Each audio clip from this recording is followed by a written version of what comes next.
Magandang araw po kayo, mga chairman. Ako, masaya ang mga chairman nyo. Pero kahit pa paano, may mapupulot sila. Nagkagulatan ba? Kasi,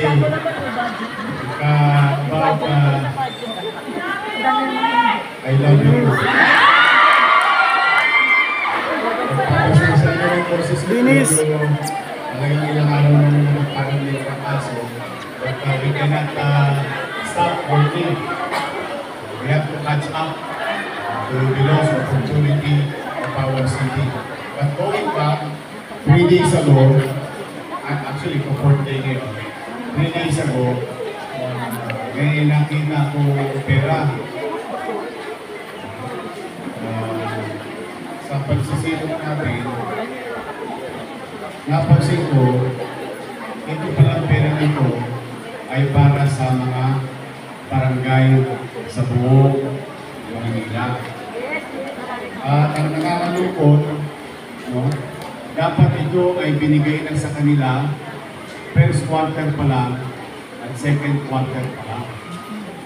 Katulad ng mga naiwan sa akin ng obligasyon, yun naman yung kinakarat ko. Sapagkat ako na yung kinargamin yung alkalde, obligasyon ko na lahat yun. Bagamat yun ay sa mga nagdaang panahon, then I asked the City Treasurer's Office immediately to give it to all barangays.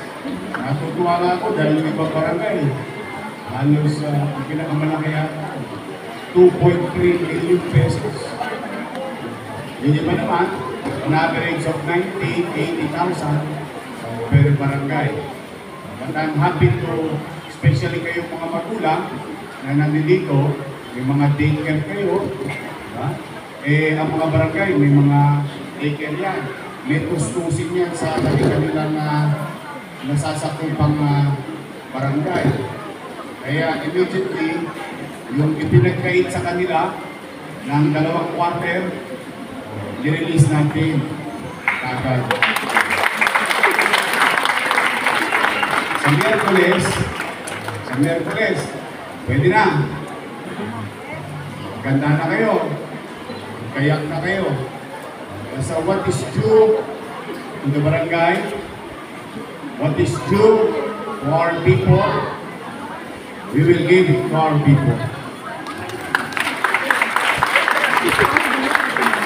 At gusto ko malaman ninyo, yung nasa harapan ninyo, yung iba dyan, hindi ko kakampi.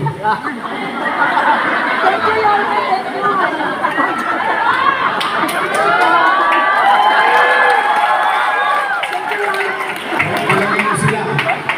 Chairman, binigay ba yung para sa barangay natin? Yes, ang laki. 896 barangay. I give it to everyone. Very nice. Kailangan ng politika huminto pagtapos ng eleksyon. Dahil ang eleksyon, doon nagdidesisyon ang taong bayan. Taong bayan, nagpasya na. Yun, galangin natin. Nakita niyo nung ako'y naolats. Diba? May narinig ba kayo sa akin laban sa administrasyon? Nanamlay ako sa Gently. Hayaan natin silang mag-gobyerno. Tapos bilang mamamayan, sinuportahan pa natin bilang mamamayan. Why am I saying this to you? Kayo'y mga manunumpa sa inyong mga tungkulin. Kayo'y umakatang ng responsibilidad sa kanya-kanyang komunidad. Mahirap yan. Hindi yan madali. Kasi you cannot please everyone. Tandaan nyo na yun, ha? Hindi mo naman yan, kahit na minsan nag-aabono ka na, galit pa sa iyo yung kumari mo. Tama ba? Maraming mema. Mema sabi lang. Pero I'll tell you, if I can share to you, one key success, one of many key success in leadership. Don't be disturbed by noise.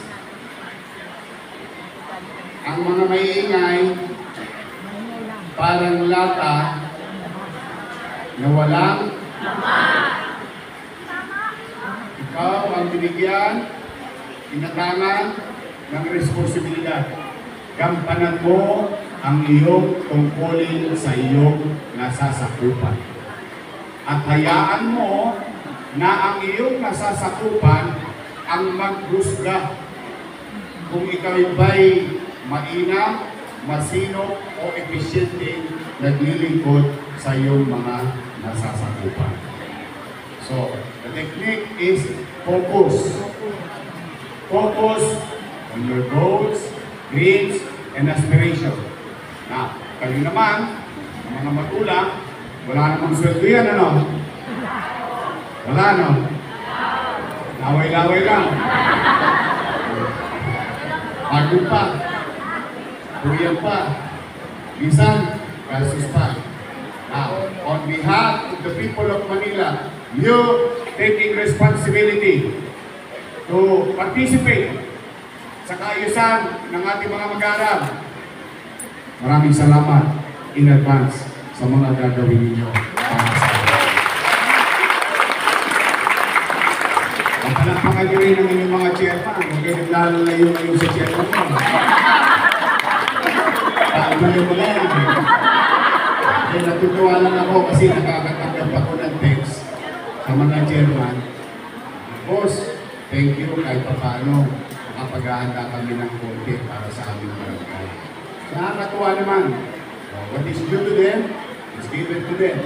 Marami ng mga chairman naputulan din ng kuryente katulad ng lungsod ng Maynila. Naputulan ng tubig. Pabayad ng upa sa kanilang barangay hall, and so on and so forth.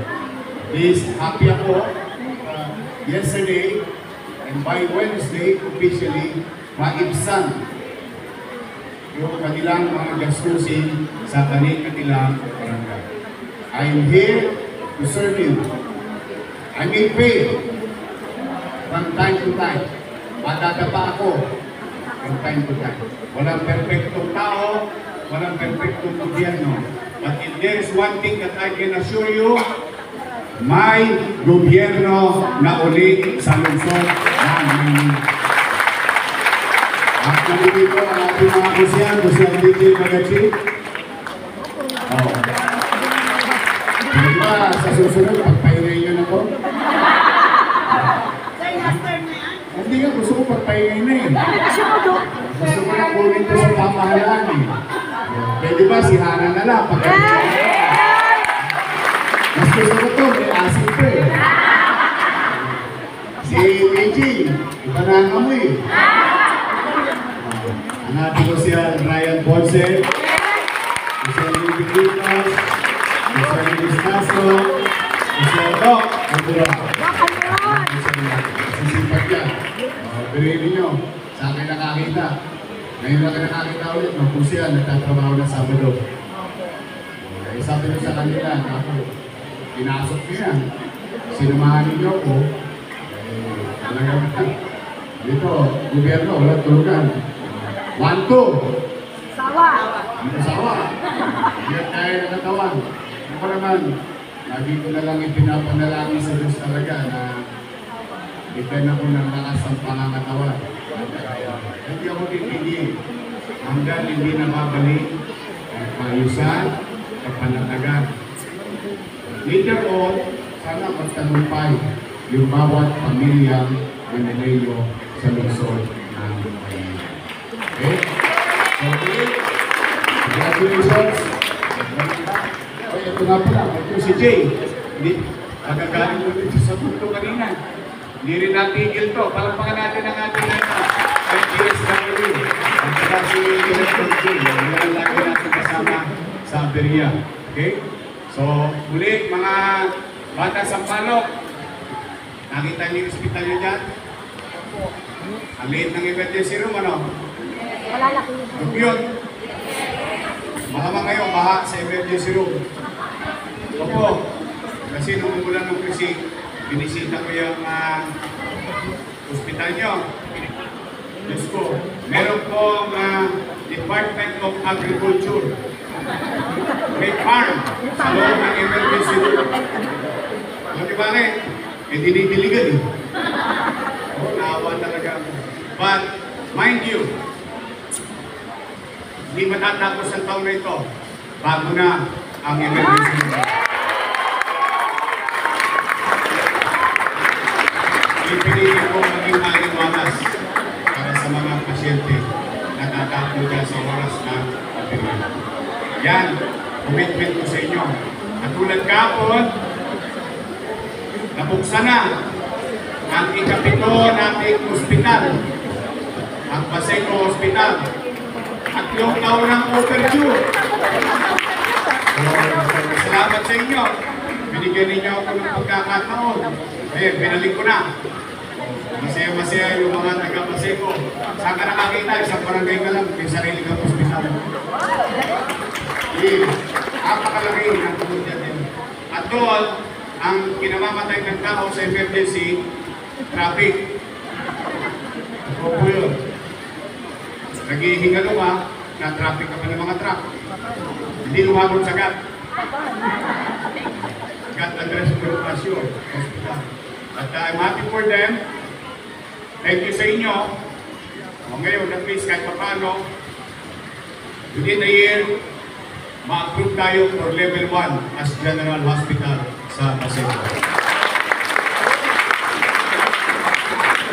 Ang gusto, maraming magayaw, maraming hindi tayo maghanap ng dahilan. Maghanap tayo lagi ng sense. So, saan natin? Magsitayo po